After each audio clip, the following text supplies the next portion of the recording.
Hi, this is Krishnan. Today I'll be handling the important articles from the Hindu News Daily. So these are the 5 articles that we'll be seeing for the day. We will start with the green hydrogen mission. The center has recently come up with a green hydrogen mission and it has decided to spend close to 19,744 crores on it. So what you'll have to know is the Union Cabinet has approved the National Green Hydrogen Mission. So what it will do, it will make the country a global hub to produce, utilize and export green hydrogen and its derivatives. So what it will do is, it will reduce nearly 50 million tons of annual greenhouse gas emissions by 2030. Keep in mind the commitments that we have made in the Paris Climate Agreement. And next, see what the mission will do. It will reduce fossil fuel imports by 1 lakh crore and it will make India energy independent. And it will also decarbonize major sectors of the economy like transport and things like that. So this is the main aim of the National Green Hydrogen Mission. So we initially saw the outlay for the scheme is 17,900 crores and close to 17,490 crores is spent as the strategic interventions for green hydrogen transition program. So we'll see what it is in the next slide. But first we'll see why hydrogen is sought after. Combustion releases only heat and steam. So it is environment friendly. So who is going to formulate the guidelines and be the nodal agency for it? It is the Ministry of New and Renewable Energy. So we'll see what the side program is. It will give financial incentives for people who manufacture electrolyzers and also produce green hydrogen. So it will support pilot projects that involve in the end use sectors and production pathways. And it will also identify large scale production or regions that can be involved in the large scale production of hydrogen. So the government will identify areas that can be developed as a large scale hydrogen producing hubs. So what are the other incentives that you will get from the government? You will get priority power supply for people who manufacture hydrogen and concessions in terms of distributions and transmissions. And the most important thing of all is Ministry of New and Renewable Energy will give a single window clearance system. That is, you do not have to go to different ministries or different government offices. The ministry will directly give you a single window clearance. Next, what will be the outcomes of the green hydrogen mission? It will increase the production capacity to 5 MMT per annum. And it will also add an addition of 125 renewable energy capacity to the greenhouse reducing energies that we are using. It is expected to bring 8 lakhs in investment and create over 6 lakh jobs. And at last, it will help us fight our international commitments. That is, in various international fora, we have given our commitments. It will help us fight that. And the most important of all is the energy capacity addition is 125 gigawatts by 2030. That is the most important thing. So what are the promises of green hydrogen? We've already seen the combustion releases only heat and steam. That is the promise. But the thing is, the transition is now going to be very difficult because we do not have the technology for hydrogen fuel. And next thing is, to produce green hydrogen, we need electrolysis of water. That electrolyzer we do not have. We'll have to work on it. So that one problem is there. And the most important of all is hydrogen leaks easily and it explodes in air. So you'll have to spend on storage and transport costs so that the hydrogen can be transported safely from one place to another. So these are the challenges with respect to hydrogen. What are the roadblocks in implementation of the green hydrogen scheme? As we have seen earlier, the electrolyzers and electrolytes to produce green hydrogen, we do not have the required technology. We'll have to get it from some other country. So that is the main problem. And so far, we do not have the demand also for hydrogen as a fuel. So even if we bring everything, the government is not sure as to if the people will buy green hydrogen. So that problem is there. And the government has not given a very clear-cut mandate as to how we are going to transit from a fossil fuel driven economy to a green hydrogen driven economy. So that problem is there. And as we saw earlier, the transportation cost and the easy leakage of hydrogen adds to the burden. So the explosion and the increased cost for transport and all those things. So these are the roadblocks are there, but initially we'll find a way out. But these are the problems that we have right now. So what you'll have to know about green hydrogen, the mission, where are we lagging, and what is the way forward. Now we'll go to the next news article. The next news article is about gaming and gambling. So what the government has done is, it has come up with the amendment to the IT Act, Intermediary Liability and Digital Media Ethics Code Rules 2021. So what this seeks to do is, it seeks the establishment of a self-regulatory body, and if you want to play, you'll have to give your KYC, and all the gaming companies should have a grievance redressal officer, and all those things are there. But the thing is, all these measures are already in place through other IT acts, so these things are redundant. So this is what you'll have to know about the IT amendment. Now we'll see what are the problems. The problem is, states like Tamil Nadu feel these regulations are not very stringent, and they want to do more. But the act is not, or the amendment is not clear as to if the states can impose their own restrictions on it. So there are no clear details on it. And the thing is, so far we are not able to bring in regulations on gaming industry, because the industry insiders say that gambling is a game of skill and not a game of chance, so it cannot be outlawed. This is what the industry insiders say.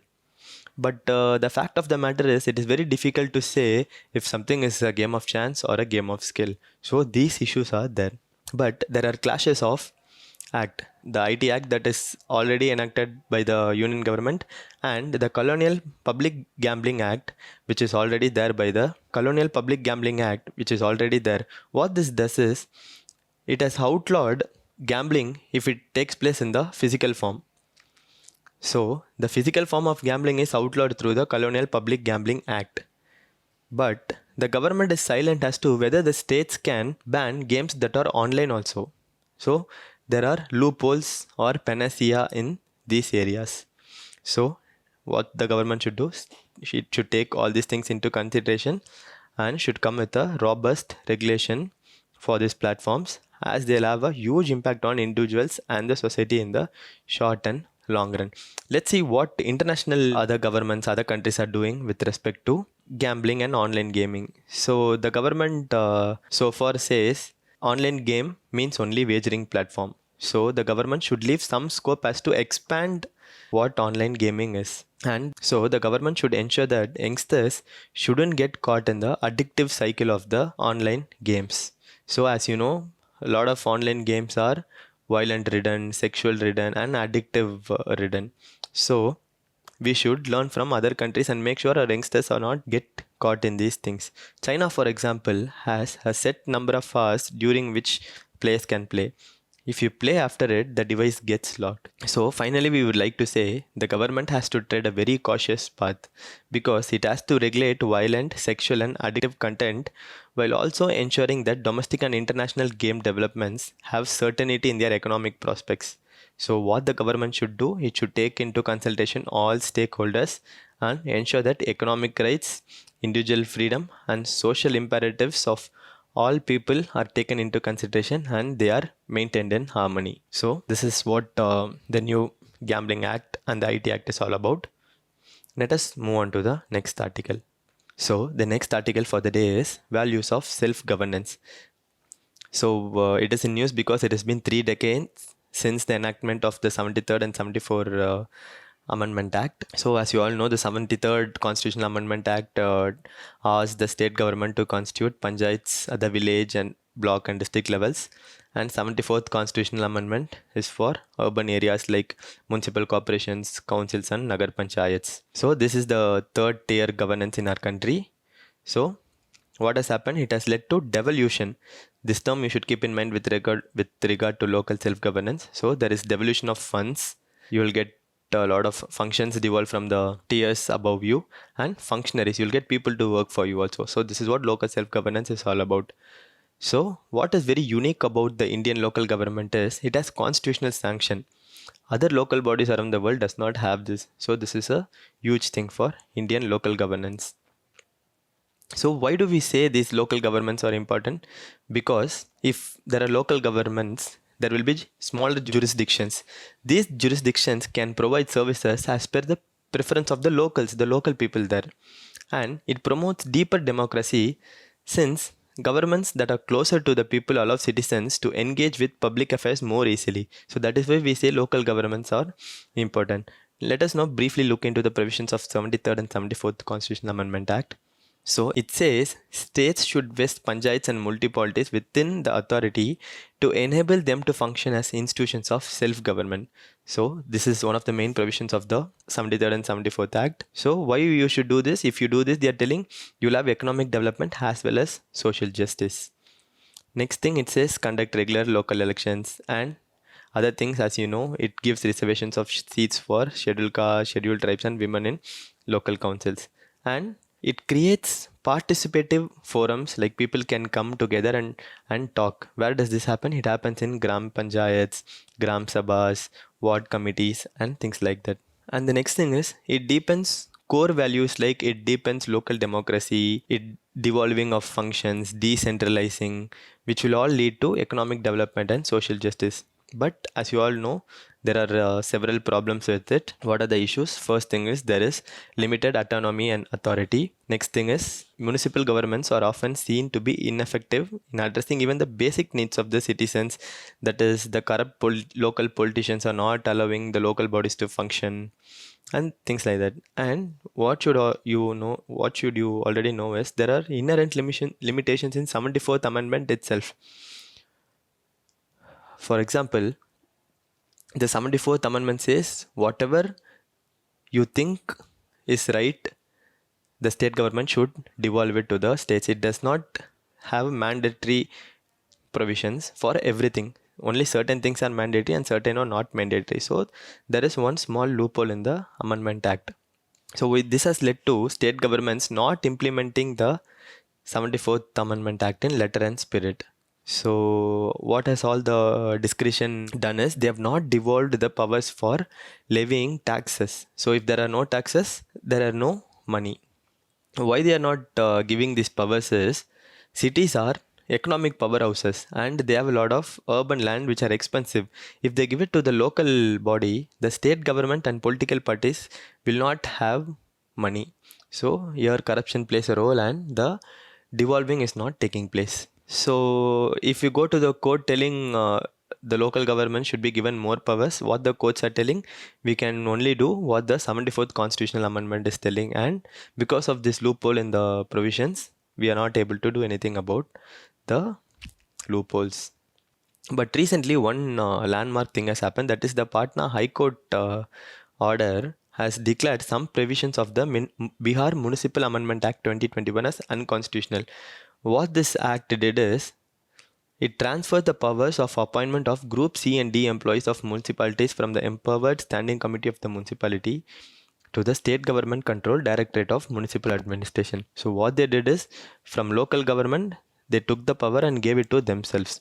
So what the Patna High Court did is struck down certain provisions of the article saying it violates the constitution and it weakens self-governance and are incompatible with the idea, intent and design of the Constitution Amendment. So this is a landmark judgment with respect to empowering the local government. So concluding, we can say India is undergoing a centralizing shift. That is, the union government is taking a lot of powers in terms of politics, economy and culture.